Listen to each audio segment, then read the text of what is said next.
Hello. Welcome to LA.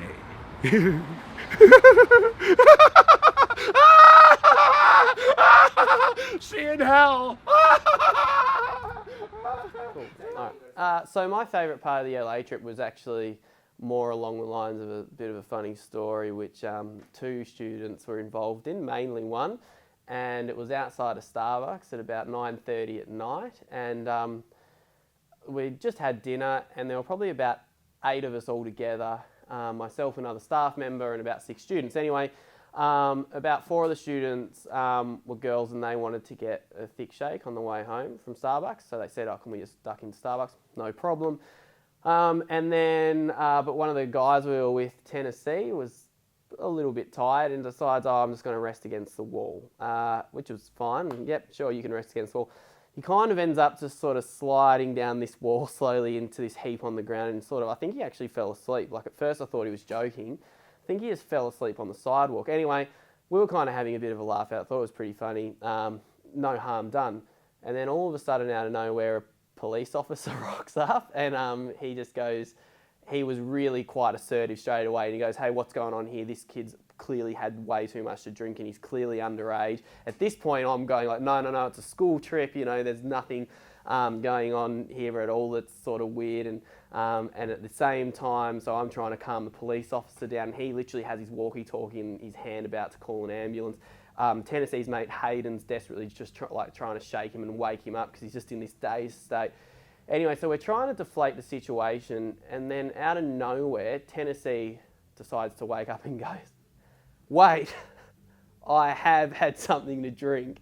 And at that moment, I just felt like that was it. I was like, "Oh no, what have you done, Ten? This isn't good." And it was probably realistically only about 2 seconds of silence, but it felt like I just remember everything freezing. I just kind of went, "This isn't good." And then out of nowhere, he finally breaks the silence and it was a Coke. So that was probably my highlight of the trip. It was just so funny, and I think back on that pretty fondly. Alright, rock, paper, scissors. To see who goes first. Oh, there you go. You have to I go don't. first. No, Lucy goes first. No, I we don't did want to not go discuss first. this. My favourite part of LA, the festival, when we first got there. That was good. I enjoyed that quite a lot.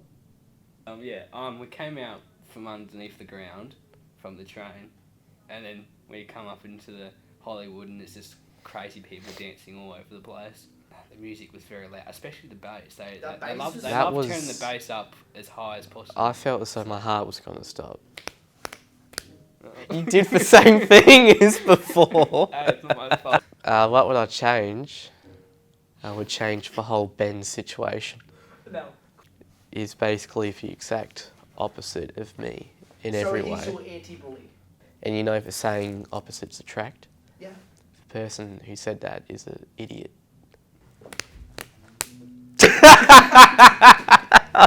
I knew you were going to do the same.